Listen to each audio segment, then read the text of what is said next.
Hello everyone, my name is John. My topic for this presentation is solar energy development and its economy side. First, I'll start with some background information for solar energy very briefly, then talk a little bit about solar electricity generation. After that, I'll cover solar energy development and economics. Last, I will present some recent developments with examples from China and Canada. Here are the topics I'm going to cover.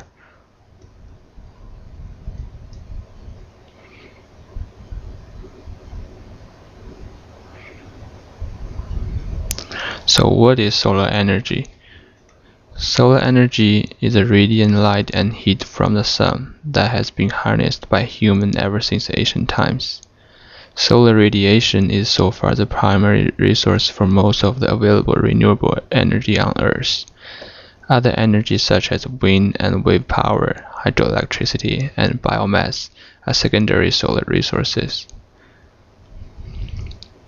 How much can we get?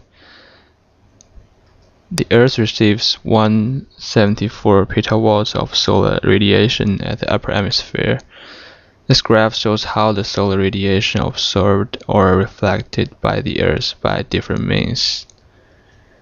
In 2002, the energy absorbed by Earth in 1 hour is more than what the world used in 1 year. And why use solar energy? So the total consumption by humans, combining oil, gas, nuclear, hydro, is about 13 terawatts.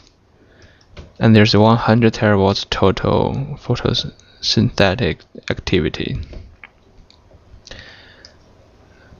As shown previously, there is 174 petawatts total incoming solar energy. If we do the calculation, it's about 1,539.8 times of energy needs.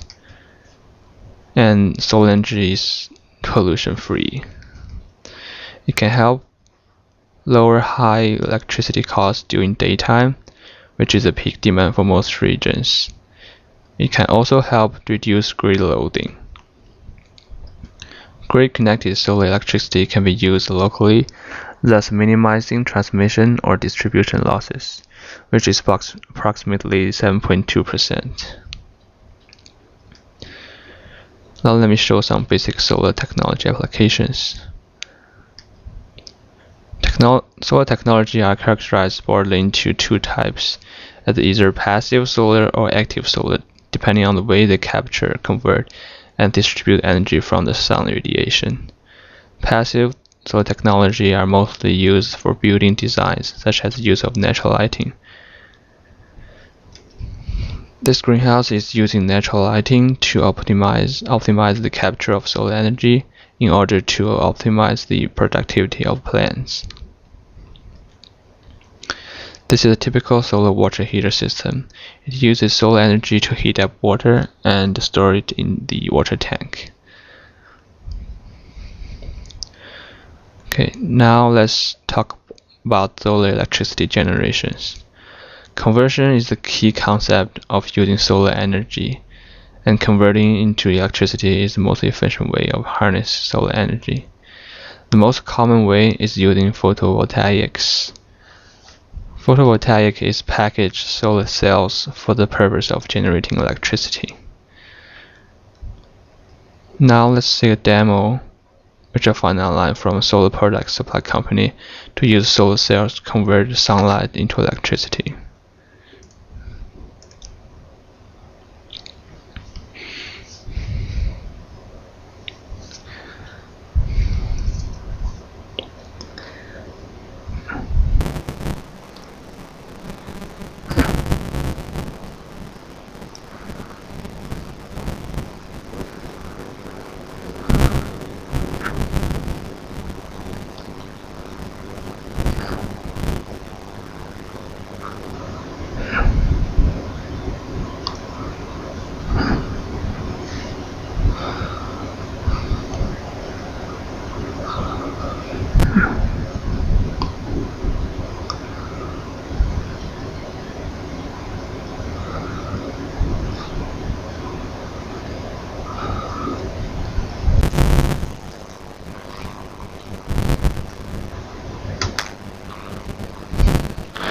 For much larger scale of energy harvest, a system called concentration solar power system is used.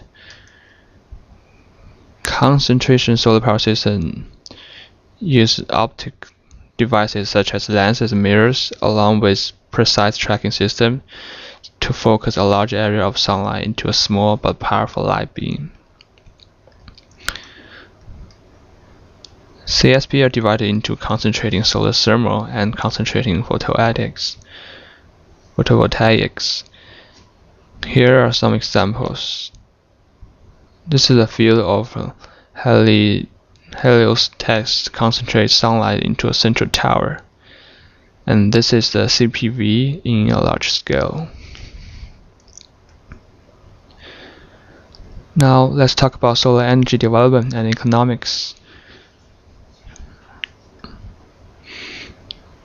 We're gonna cover those topics. First, start with availability and paybacks for using solar, and the price risk for a solar product, the cost for photovoltaics, and as we also discussed, the sustainability.